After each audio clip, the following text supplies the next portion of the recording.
বাংলাদেশের পাহাড়গুলোর মধ্যে সীতাকুণ্ড চন্দ্রনাথ পাহাড় বিখ্যাত। তাছাড়াও আছে ইকো পার্কের ঝর্ণা, যেটা হচ্ছে খুবই দেখতে খুবই সুন্দর। তো হ্যালো গাইস, আসসালামু আলাইকুম, আশা করি সবাই ভালো আছেন। তো আমার নতুন ব্লগে আপনাদের সবাই স্বাগতম। তো আজকে আমরা বন্ধু বান্ধব মিলে প্রায় 8 ঘন্টা জার্নি করে চলে আসলাম সীতাকুণ্ড চট্টগ্রাম। তো এখানে আমরা সবাই মোটামুটি প্রস্তুত, এখন বাজে সকাল 5:30 মতো। তো আমরা ব্যাগ ট্যাগ রেখে এখন আমাদের গন্তব্য মানে চন্দ্রনাথ পাহাড় আমরা চলে যাবো। তো আমরা ড্রেস আপগুলো চেঞ্জ করে খাওয়া দাওয়া করে আমরা সরাসরি রওনা দিব। তো অলরেডি আমাদের ড্রেস আপগুলো চেঞ্জ করা শেষ, এখন আমরা এই লাঠিগুলো নেওয়া শেষ, এখন আমাদের খাওয়া দাওয়ার পালা। তো খাওয়া দাওয়া করে আমরা সরাসরি চন্দ্রনাথ পাহাড়ের দিকে রওনা দিব, কারণ যত সকাল সকাল আমরা এখানে যাব তত আমাদের জন্য ভালো। কারণ এখন এই সময় আবহাওয়া খুবই গরম আর কি। তো সকাল এখন বাজে হচ্ছে 6টার মতো, তাই খুবই গরম লাগতেছে। তাই আমরা দ্রুত খাওয়া দাওয়া শেষ করে আমাদের পানি টানি যা যা প্রয়োজন সবকিছু দিয়ে রওনা দিলাম। তো প্রথমে ইটের মানে পাকা রাস্তা পড়ছে, তো আমার মনে মনে ভাবতেছি না আজকে দিনটা আসলে খুবই কষ্ট যাইব আর কি, কারণ পাহাড়ে এর আগে কখন উঠি নাই, যার কারণে আরো কষ্ট হইব। তো আমরা সবাই একসাথে রওনা দিলাম, কারণ পাহাড়ে যেহেতু উঠবো, এলোমেলো রাস্তা, যদি হারায় যায় কেউ। তো এইখানে চন্দ্রনাথ মন্দির আছে একটা, যার কারণে পাহাড়ের নাম দেওয়া হয়েছে চন্দ্রনাথ পাহাড়। তো চন্দ্রনাথ মন্দির থেকে বামে যে রোড আছে ওটা দিয়ে আমরা চলে গেলাম। তো প্রায় 10 মিনিট হাঁটলাম, হাইটা দেখলাম যে না, এখনই অবস্থা খুবই খারাপ হয়ে গেছে, কারণ আমাদের পাহাড়ে ওঠার মতো অভিজ্ঞতা কারোই নাই। তো কিছু দূর পাকা রাস্তা আসার পরে এখন পড়ছে কাঁচা রাস্তা। এই কাঁচা রাস্তার রিস্ক বেশি, কারণ কিছু কিছু জায়গা আছে যেখানে খুবই খাড়া আর কি।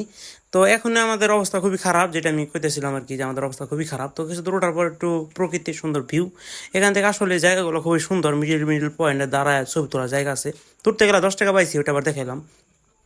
তো প্রায় অনেকক্ষণ ওঠার পরে আমরা আমাদের 10 জনের মধ্যে আমরা 2 জন শুধু উঠছি, আমার সাথে আরেকজন আছে আর কি। তো এখানে ওইটা দেখি যে কিছু লোক দাঁড়ায়, মানে তাদের অবস্থা খুবই খারাপ, তারা উঠছে। তো এখন আমি 2 গ্লাস শরবত খাবো আর কি, 2 জনে মিলে। তো এখান দিয়ে গ্লাস 20 টাকা, আমি বললাম দেন দিই, 20 টাকার 10 টাকা আছে। আর একটু লেবু মারলো, একটু পানি দিল, আর শরবত হয়ে গেলো। তো আমরা প্রায় অনেকক্ষণ জার্নি করার পর অবস্থা খুবই খারাপ। এটা হচ্ছে আপনার একটা মন্দিরের পাশে। তো আমরা প্রায় অর্ধেকের বেশি অংশ উঠে আইসা পড়ছি, আমরা 2 জন শুধু, আর কেউ আসে নাই। তো এখানে একটা মন্দির আছে, মন্দির দিয়ে মানুষ বড় বড় করে পূজা করতেছে। আমি কিন্তু কি বিপদ। তাই আমরা এখানে কিছুক্ষণ থাকলাম, থাকার পর আমাদের আরো 3 জন বন্ধু আসলো। তো আমরা সরাসরি 5 জন মিলে চলে গেলাম, 10 জনের মধ্যে 5 জন আমরা।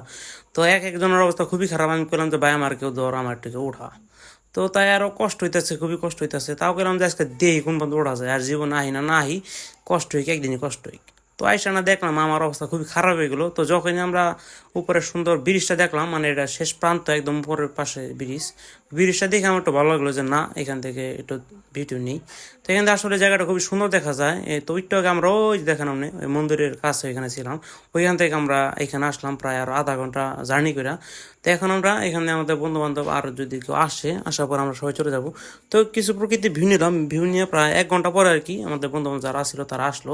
তো আমি ভাবছিলাম যে নামতে আর একটু সহজ হবে, এখন দিই বাবারে বিশ্বাস করবেন না, ওঠার থেকে নামার সময় কষ্ট সবচেয়ে বেশি হয়েছে।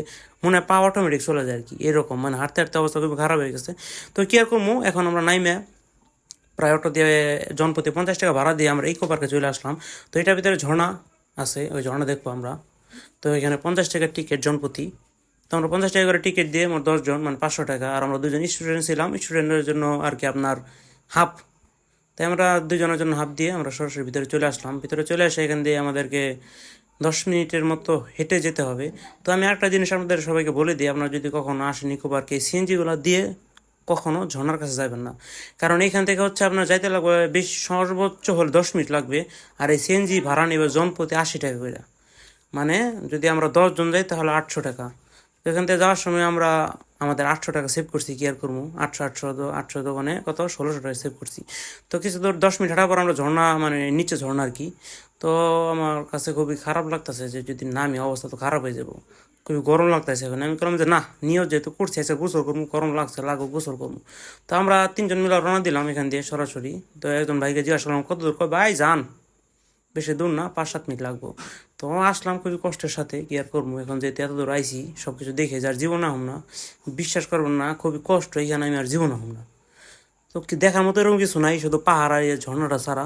তো নামলাম, নাইমা দেখি যে অবস্থা খুবই খারাপ এখান দিয়ে। তো এই পাথরগুলো খুবই পিছলা। তা আপনারা মানে যদি কেউ হাঁটাচলা করেন অবশ্যই সেফ হাঁটাচলা করবেন এইখান দিয়ে। তাই সে দেখলাম যে পানি পরে একবার কম উপরে দিকে মানুষ খাই দিয়ে যাচ্ছে, নিচে তো নাইমা দাঁড়ানো কোনো অপশনই নাই। তো আমি ভাবলাম যে না, মনে মনে ভাবতেছি কাম মনে হইব না। তাই আমি একটু খাড়া খাড়া ভাবলাম যে কি যে করি বুঝতেছি না। আমাদের বন্ধু বান্ধব আরো 2 জন আছে, ওরাও খাড়া, আমরা 3 জন দাঁড়ায় থেকে ভাবতেছি। তো আমি বললাম যে না, যাই কপালে আছে, যাই একটু পানি ছিটা ফুটা দিই। তো আমি একটু গোসল করলাম, ওই সময় আমার ফোন ওয়াটার প্রুফ না, যার কারণে ভিডিও করতে পারিনি। তো গোসল টোসল করে উপরে চলে আসলাম, বা বিশ্বাস করবেন এই সময় আমার শরীরটা মানে এত দুর্বল হয়েছিল, মানে বলার বাহিরে, আমার শরীরটা একদম দুর্বল হয়ে গেছিল। তো আজকে এই পর্যন্তই। আমার দ্বিতীয় পার্ট অবশ্যই কালকে পাবেন আপনারা। তো ধন্যবাদ সবাইকে আমার ভিডিওটা দেখার জন্য। তো দ্বিতীয় পার্ট অবশ্যই সবাই দেখবেন। দ্বিতীয় পার্টে আপনারা দেখবেন পতেঙ্গা সি বিচের সাগরের ঢেউ এবং কর্ণফুলী টানেলের সৌন্দর্য এবং পালকির চরের সুন্দর সাগরের ঢেউ।